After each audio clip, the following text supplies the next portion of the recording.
Hello, everyone.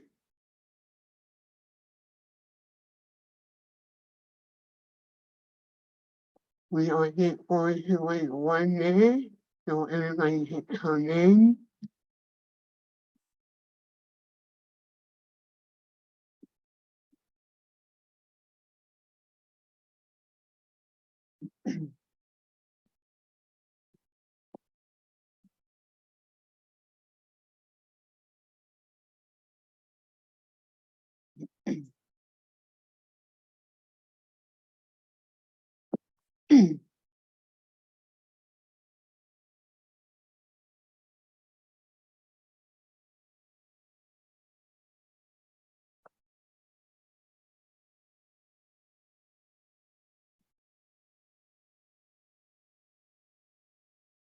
I think we can get started.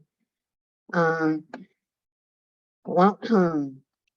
Salam and shalom. Thank you, everyone, for joining us tonight. Um, Thank you for joining us for the disability in Palestine. Um, Series. Disability is Palestine theory as the world's more institute on disability. My name is Marina Salman.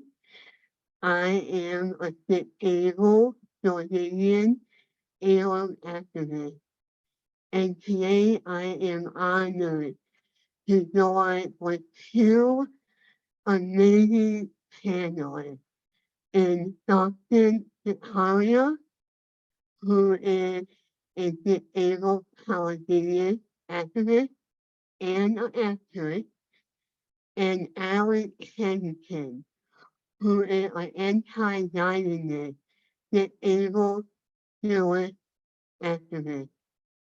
We are so grateful to have you to be here tonight, and I definitely want to give a, a big thank you to the one more Institute on Disability in San Francisco State University, especially to uh, Jania and Emily. We are very grateful for you all for making it possible. Um, we are here today to to uh, to have a conversation, an open and honest conversation about what is happening in Palestine today, and particularly focusing on people with disabilities. There has been a lot of conversation about the war since October 7th, and not enough conversation about people with disabilities. There has been some, but not enough. And we have to continue to educate everyone. And I do want to also say that even though tonight's panel is about Palestinians with disabilities, we also want to make sure that Israeli, Israeli people with disabilities are also very, very important to us too. At the end of the day, we are one, we are valuable, and there is no side, only one side, and that is the side of humanity and peace. And I am glad that we are here today. There's a brief description of myself. I am an olive brown skinned woman with dyed blonde hair, wearing a Palestinian Confederate scarf with a black background. And let's get to it. Um, so Sawsan and Allie, we, you know, we all know that we all have been a part of the movement for Palestinian liberation. Uh, some of us have been a part of the movement for a long time, and some of us been a part of it since October 7th, right? And uh, and I know I have been a part of it personally at a Jordanian era. However, uh, it has been more, I would say it has been more evolving since the attack on October 7th. And I want to, you know, want to know how you both have been involved in the Palestinian liberation movement and how has how has it affected you as someone with a disability or in your work in disability justice? And Sawsan, I will start with you. So I guess some ways that I've been involved, I think my main way that I've been involved is using my platform to share awareness. I've had a lot of people reach out and like thank me for the information that I've shared and that they've learned a lot.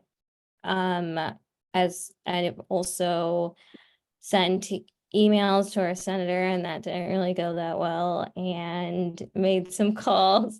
But yeah, I think my platform is my main way that I've been involved, and it's been a little tough to talk about um, disability in Palestine because I don't know enough information about the people who are disabled in Palestine, whether they were disabled prior to the war or now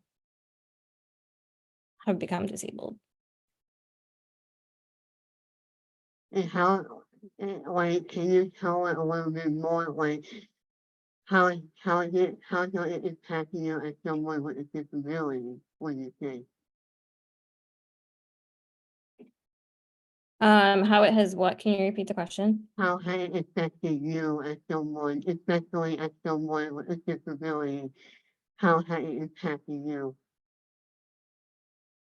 So it's interesting because as I've been growing up, I've always kind of separated the two. Like there's like the disability justice, and then there's like my Middle Eastern side. My family is from Palestine, and I never really thought to like connect the two until very recently. And part of that is because as I was growing up, I was I was afraid of sharing my past and my history, and I wasn't comfortable talking about Palestine because people just didn't know about it.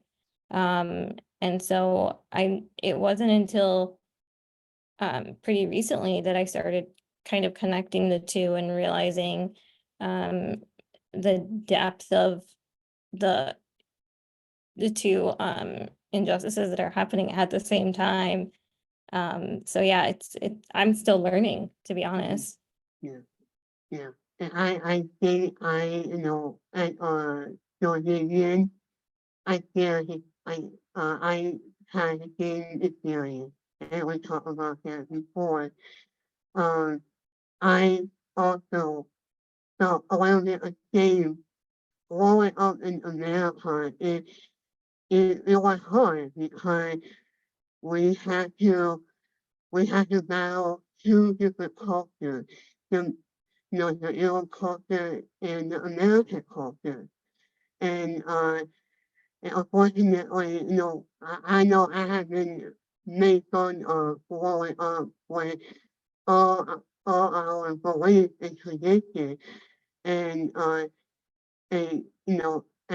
someone with a disability, even more harder because disability we know that for the most part in the Arab culture is not well accepted. Even in the American society, we are still battling, right? But, um, yeah, and Allie Cannington, go ahead if you have any input on the question. Yeah, thanks, Marina and Sawsan. Good afternoon, good evening, everyone. Thank you so much for joining us in this conversation today. I'm really, really humbled and grateful to be in conversation with the two of you for the hour. Again, my name is Allie, or Al Cannington. I use they, them pronouns. And for a brief image description, I'm a white, queer person with brown curly hair, aviator glasses on, some jade earrings, and I'm wearing a black t-shirt. The text is cut off, but it says "not in our name." And I'm wearing a pin, watermelon pin that says "Free Palestine." I've come to the movement for Palestinian liberation as an anti-Zionist Jew, as an anti-Zionist Ashkenazi disabled queer Jew. And Ashkenazi, for folks who may be newer, is the Jewish lineage that roots back to like Eastern European Jewish communities in the diaspora, where we've always been. And I grew up as going to Reform Jewish Day School in Northern California, and received a really Zionist and pro-Israel education. I knew in my gut that there was always something off, and I was fed the lie that Jewish safety is synonymous with the state of Israel, that Israel is the ultimate Jewish homeland, no matter what. And I've continued to unlearn this. It'll be a lifelong unlearning. And for most of my, after I finished Jewish Day School, I really distanced myself from Jewish tradition. Really, and I knew that there was something wrong, and I felt and I believed in anti-Zionism, but to be honest, it was something that was more at the backdrop, more in the background. And I've realized as I've become more, I've aged more and more, and witnessed and felt what it's meant to be me in this world, that I cannot be silent about my beliefs around anti-Zionism. In fact, I must leverage my own privilege and power as a white, disabled Ashkenazi Jew to say no, that we can exist outside of the oppressive apartheid state of Israel. And so, it wasn't until I found anti-Zionist Jewish spaces that I began to really realize that Judaism has always existed outside of the state of Israel, and that the two are actually very separate. And so I started to connect to Judaism, and then I connected to, Judaism while after spending, 10 more years advocating for disability rights. And so to me, it is the entangled truth of disability justice and Palestinian justice that brings me here today. And I am still learning too, Sawsan. As of late, I've been really active in my local Jewish Voice for Peace chapter in Boulder, Denver area. And I've been able to show up in a lot of different ways and think about kind of where it makes sense for me to show up. Looking forward to sharing more as our conversation goes. Awesome. Yeah, awesome. And I do want to add that the last couple of months, your Voice for Peace has been amazing. And I knew about the organization, but I got to know them a lot more in the last couple of months. And they are a powerhouse. They really are. And like and thank you, Al, and people like you, Al, who are helping us and standing up for the truth and, standing up for understanding and peace. And I will also add too, like, at AOM, we are also unworthy too, unfortunately, because we grew up, I know I did, like, we grew up thinking that, Jewish people hate us, like, Jewish people hate AOM, and it affects me mentality, because it's not true, it's really not true. And I think together we should definitely keep up that myth and especially at disability advocacy. Marina, I Absolutely. have a question for you. So I'm not sure if you feel, actually, I'm gonna back up. I haven't given my image description, so I'm gonna start there. I have olive skin with a full baked face of makeup on. My hair is in a bun, it is black, and I'm wearing a blue, royal blue turtleneck. So I wanted to share, when I was growing up, kind of going back to our fear of being open about not just being Middle Eastern, but specifically being Palestinian. Something that I have recognized as I got older, and something I'm trying to still unpack and I guess unlearn, is I kind of always felt like I was fighting between being Middle Eastern and breaking disability stereotypes. I did grow up in a conservative household, and so in a way, like, yes, there was the fear of like who my identity of being Palestinian, but then there was also this like other fear and other persistence and motivation to break disability stereotypes. And I guess I always thought there was like a battle against each other. So that's something I'm still trying to unpack, and wondering if you experience the same thing, since you had the same fear of being Middle Eastern.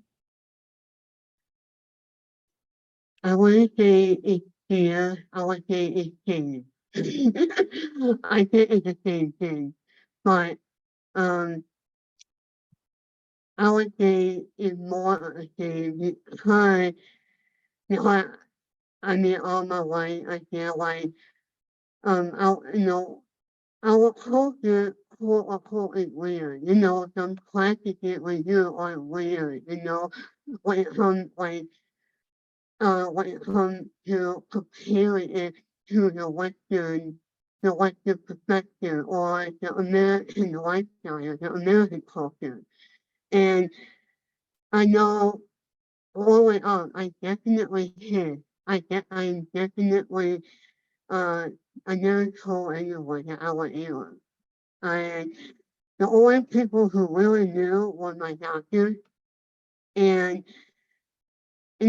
I remember many times when, and maybe my mom might have my helmet for this, but okay. Um, I remember when I was diagnosed with my medical condition. Um, the doctor, given all of their, lashing out, like how did I become, how did I get the medical condition that I have? And the number one reason was that my parents were related. And and you know, of course diet is diet, right? And we know diet is true, and sometimes diet always evolving, right? And that could be one, but hearing that more than one time, it brought up so much prejudice and shame because I wasn't able, and I blame my parents for being related, So I I thought that a lot, in my childhood. But when I got older, I would say maybe after high school, I started opening up about who I really was, how I am.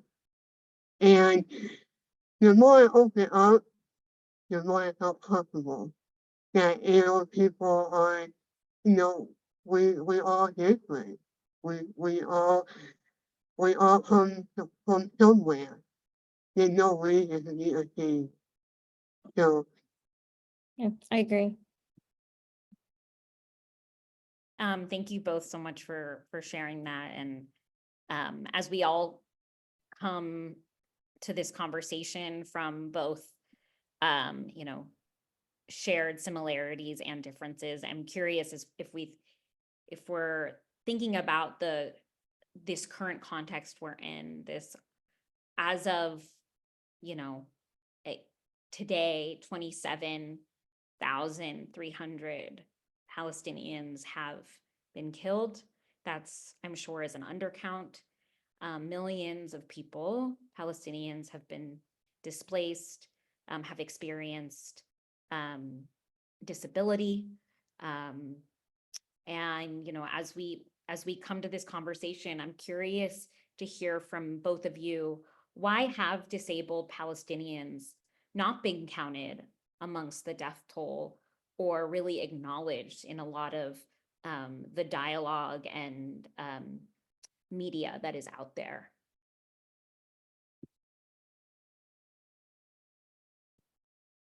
you want to take it? Yeah, I'll start.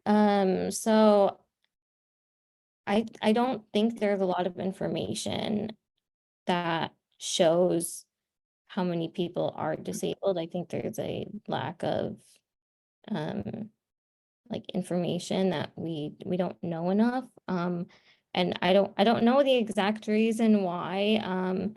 I mean, if we're gonna talk very broadly, disability is not, it is wildly underrepresented in so many ways, and this is just one of them. And I think up until 5 years ago, people were afraid to say the word disability. And so I think that's part of the problem. And, you know, we're hearing a lot of information and numbers about how many people are injured. And I don't think people are realizing that a majority of those injured people are probably now disabled. If they, you know, how many people have a cut versus how many people are now amputees. Mhm. So I think there's a misconception there, but also I think that the way that the media runs is they want to, they try to pull emotion from people. And I think they're using words like injured or martyred to have people feel a certain emotion about what's happening. And unfortunately, disability is not a topic of conversation that people have a lot of empathy towards. I think that's part of the problem. Yeah, I would definitely agree with that. And I think going back to Dawson's point too, in the in the Arab culture, Arab, the word disability alone is not acknowledged. You know, it's still, for the most part, it's still what has someone.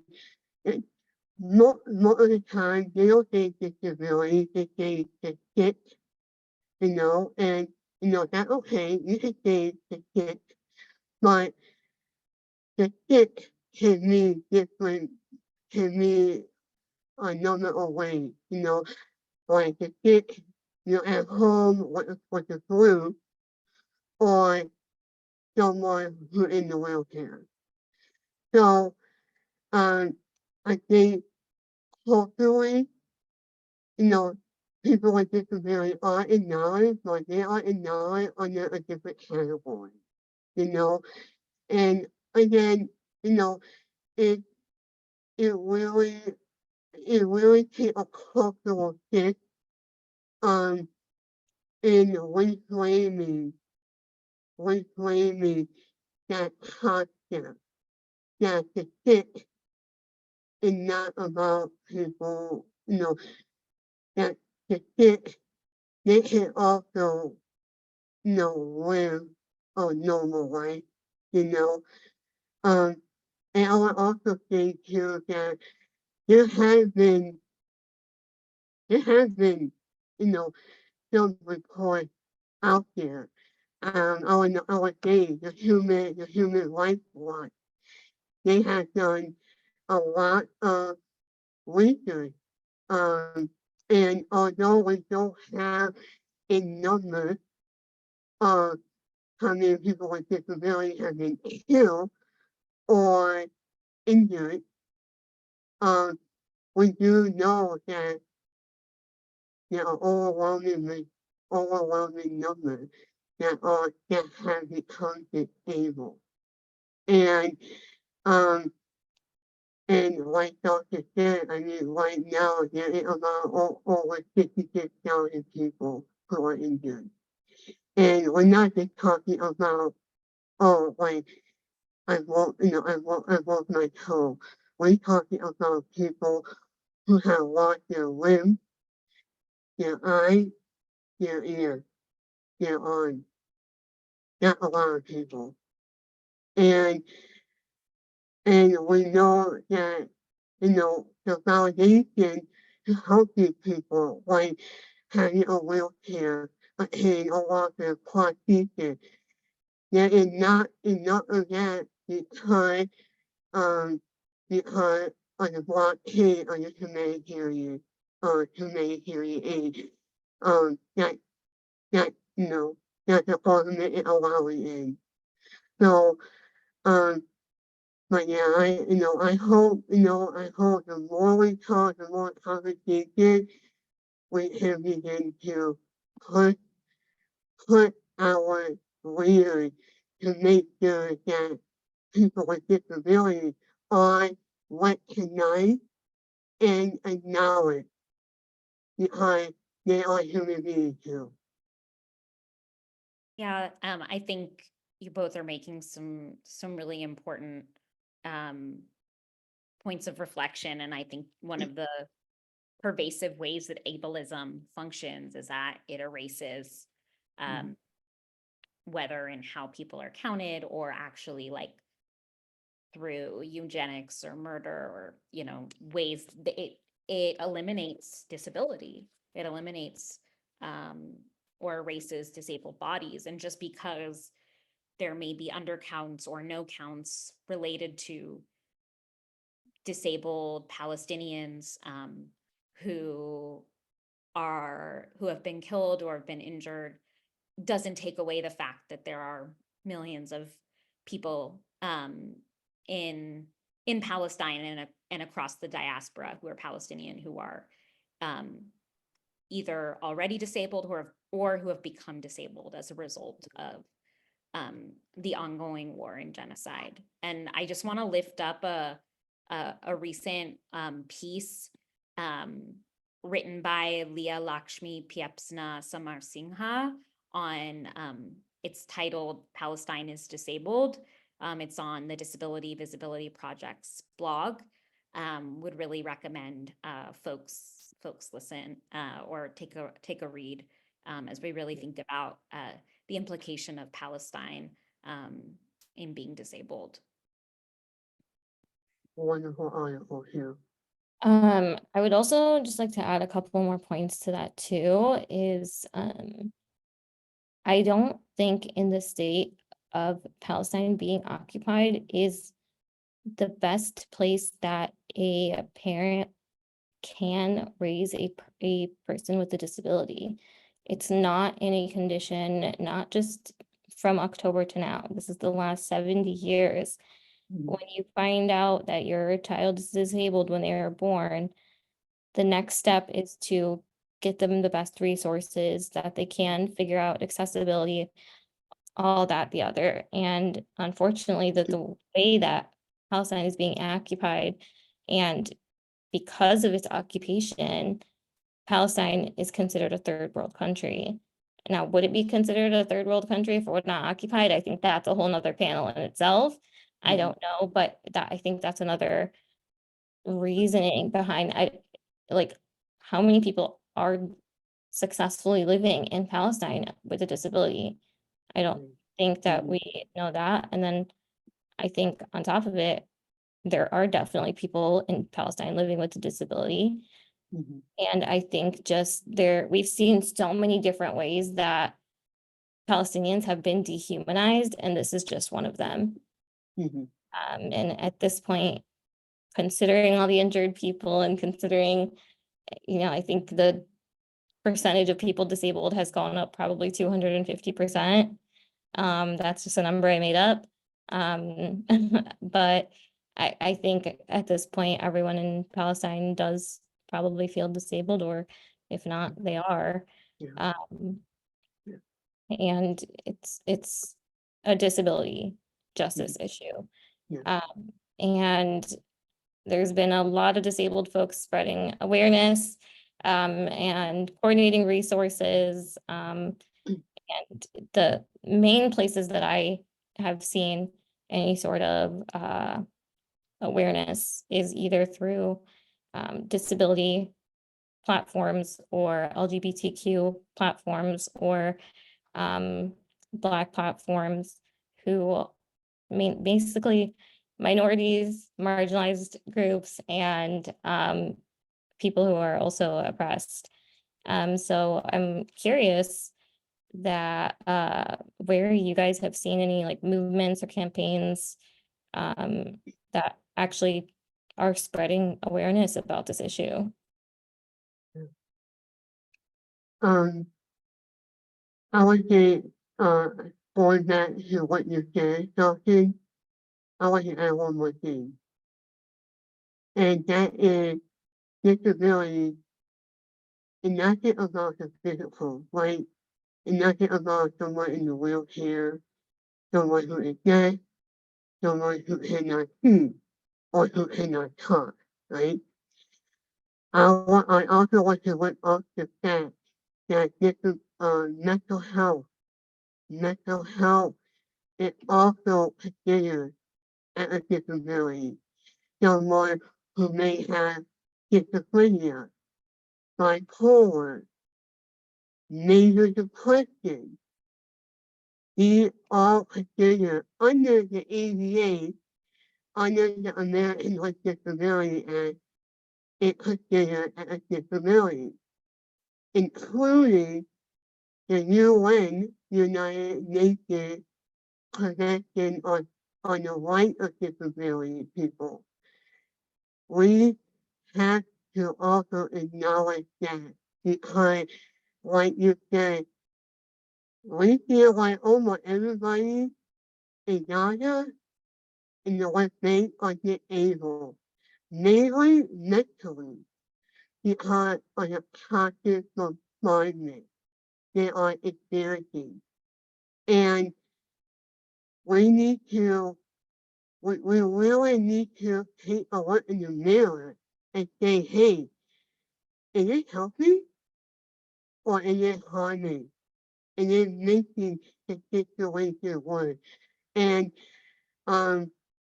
again, mental health, I'm gonna be very honest, we have a big issue in our community with mental health challenges, and oftentimes mental health services is not available. It's available, but there still needs to be a lot more education and a lot more support in place to help not just Palestinians but all Arabs, right? And I would say in terms of in campaign, I would say,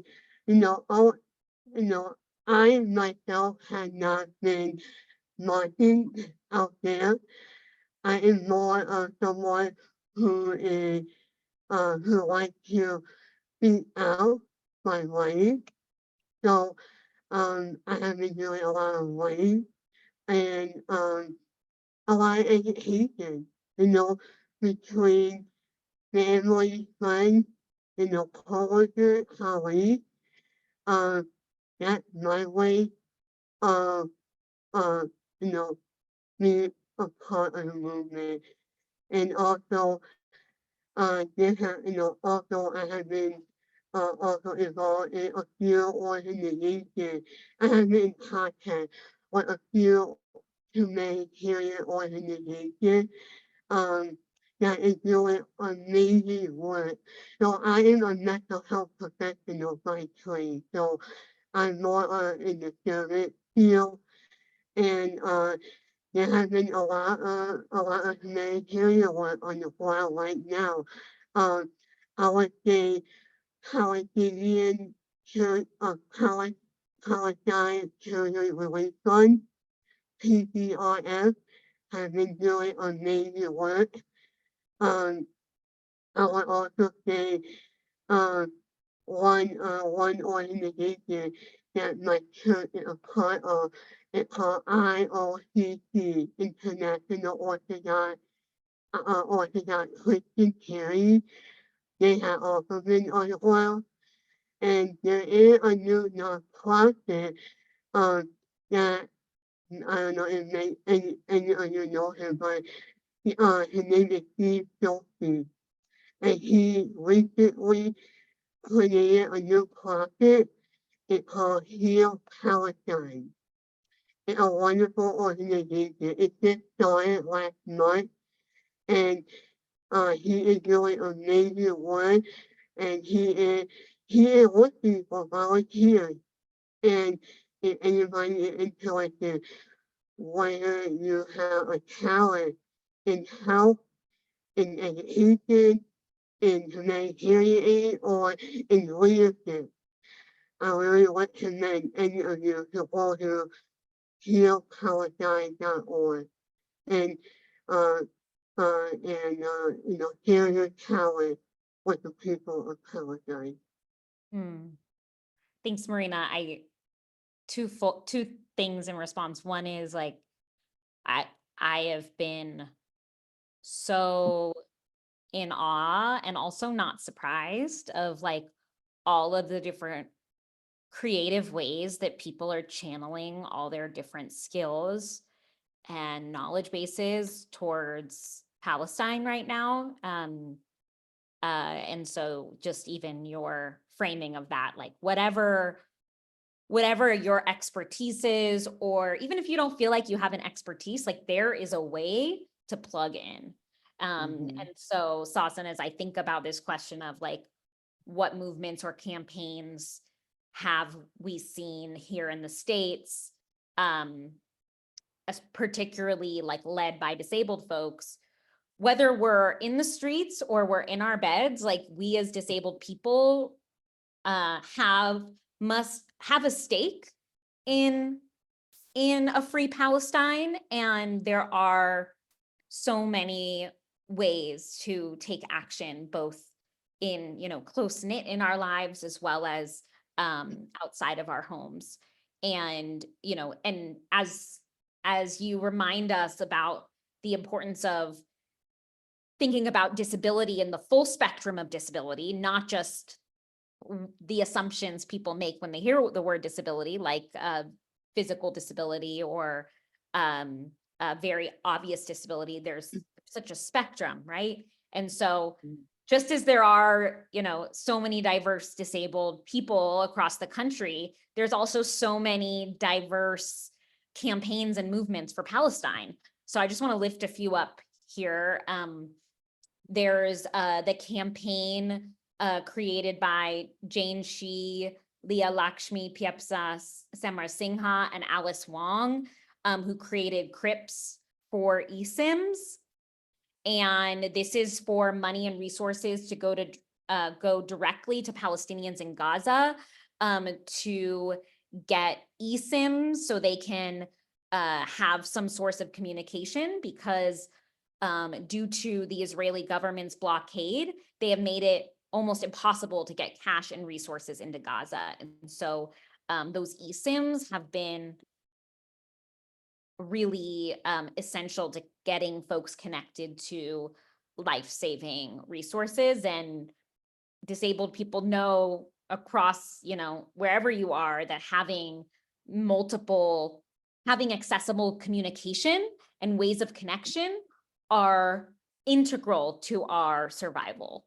A few other campaigns, there's a lot of communication access campaigns ranging from Sarah Blahovic's campaign around alt text Palestine, an effort to encourage everyone to make content accessible so that people who need alt text to receive information know what's happening and know how to get involved.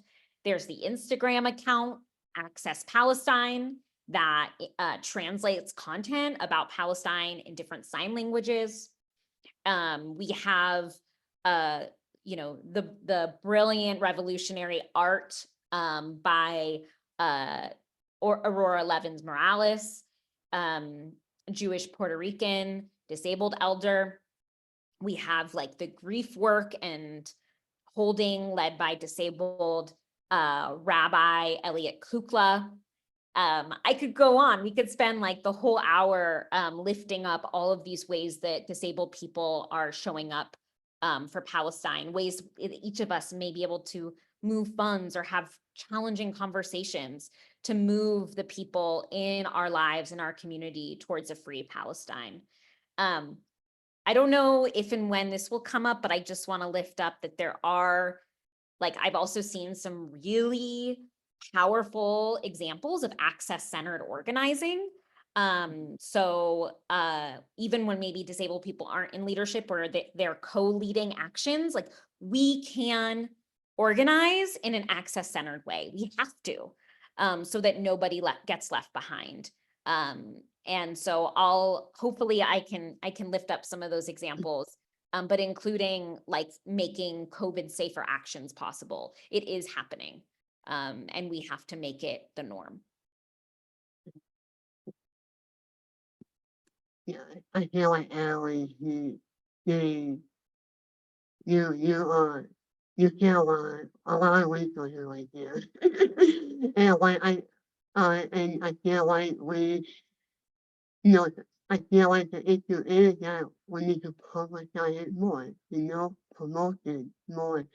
Because people think that is there anything going on, and unfortunately we are living in a silo, and I also want to add to what I have been seeing ceasefire resolution last week Chicago, where I am at right now, the city of Chicago one of the 47 cities that passed a ceasefire resolution. And although, hopefully it makes a difference, we know it may not, but it means a lot, because having a big city like Chicago, like San Francisco, like Missouri, that is having mayors like Brandon Johnson that, they care, and sometimes I feel like people don't care sometimes, people living on their life, but it reminded me that people do care, and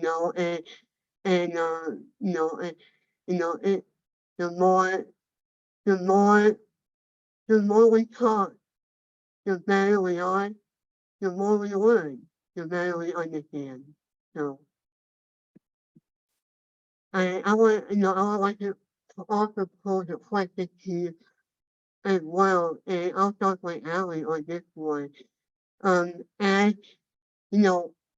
Allie, I anti-US disabled activist, how, personally, or professionally, how has this war affected you, personally and either in your own work at a housing, um, at a housing advocate?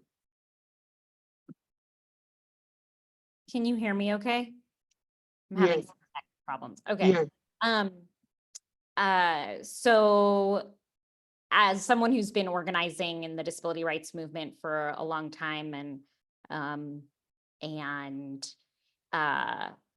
including now where I work in the area of at the intersection of housing and disability during my day job. Although, there have been, we just lifted up all these disabled people who are doing amazing resistance work across the US. And there are very few to no disability rights formal organizations who are taking a stand in solidarity for Palestine. So I've been deeply enraged and heartbroken by the silence that is unfortunately a continued pattern of disability rights organizations around acting in solidarity with other issues of injustice. And as we've talked about here, disability justice is directly linked to the need for a free Palestine. I also just want to share that it's been really, personally, it's been really challenging because I've had to navigate a lot of painful experiences with Zionism in my family. And also even, when I got to write a CRIP call to action, why disabled people living in the US need to be calling for a long-lasting ceasefire. I wrote it back in November. There were things that were shared with me from disabled people across the country that when they shared it, they were told that they were posting something anti-Semitic, which will hopefully have time, that dangerous conflation between anti-Semitism and anti-Zionism has just the danger, we feel its ramifications every day. So I'll pause and pass it to Sawsan. Yeah, I just want to, I guess, piggyback on why I think businesses are not speaking up is because not only are they scared to speak up, and the reason they're scared to speak up is because people are literally losing their jobs. Me being one of them, I had a contract terminated because of my posts about Palestine, which I think is ridiculous considering I am Palestinian. And Bella Hadid also lost her contract, I think with Sephora because of her posts, and she is also Palestinian. So it's just sad to see, I don't think you're hearing about people who are pro-Zionist and pro-Israeli losing their jobs. On top of that, there are literally laws in the United States and some states where it is against the law to be against Israel. So I think that it goes a little bit deeper than just being scared to speak up. And I know that there's a lot of talk about people being confused about like which side to pick. And I think part of that problem is Israel's constantly spewing lies and using AI to create propaganda that is not true. And so the reason that people are confused is because because of the inaccurate information that one side is sharing. So there's that. And it's very sad. But I guess like following that, is there a specific piece of miscommunication or misconception that you guys want to correct or I guess dismantle? Yeah, there's so many. There's so many. But I do have a question for you, Sawsan, but I'll hold it. I think the one thing misconception that I have been hearing a lot is that the conflict started on October 7th. um, the conflict did not start on October 7th. It's been 75 years, everyone. Okay. And hey, when we know history, we will understand. But um, I think there is a lot of misconceptions, especially since 9/11. Like that. I, there are a lot of prejudices against Islam. And even against Jewish people that you know that like Jewish people control the world. Like it it was misconception, you know, and at the end of the day, like it when when you really like, especially if you are especially if you are someone in a respectable role or in a leadership role and people follow you, people listen to you, you have an obligation to learn, to educate yourself. So you can better educate other people about the truth. And if we don't take the responsibility or the accountability for our action or the lack thereof, it can hurt a lot of people.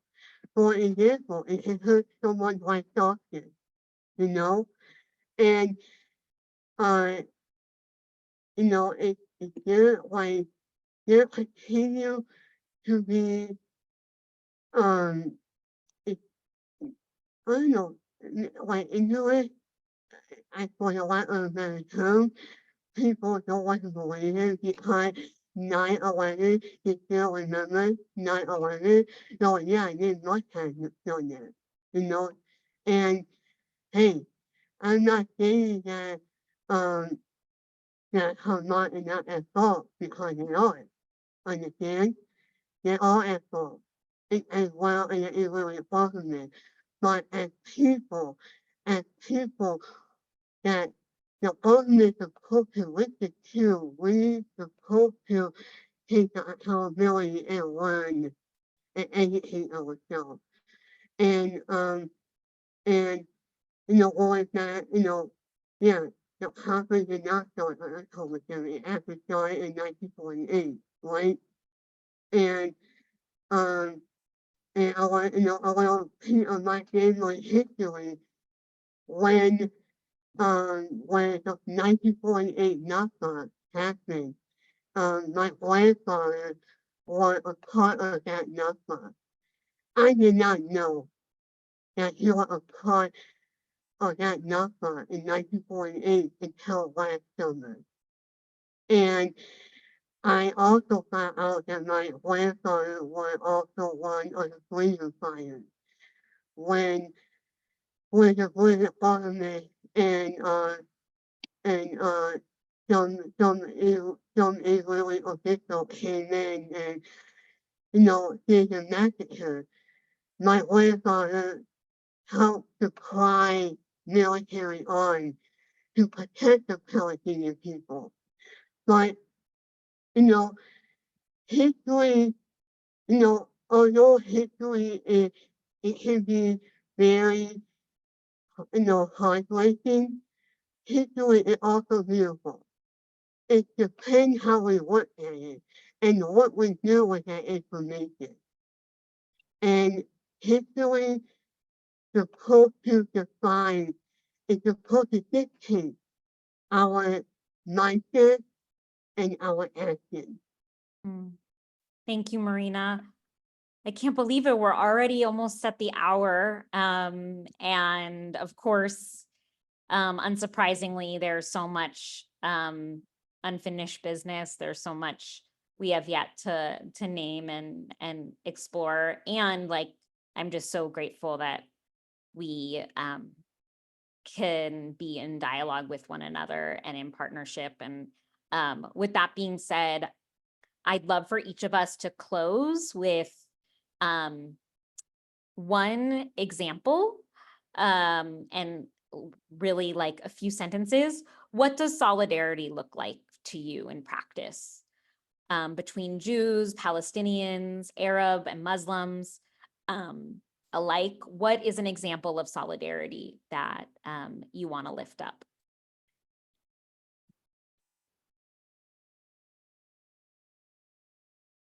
I think there's layers to that question. I mean, we're living in a free country, yet we're being silenced and we're getting told lies. And still here in America, people with disabilities are not entirely seen as humans. So when you have a particular race that is not seen as humans, it's got to start somewhere.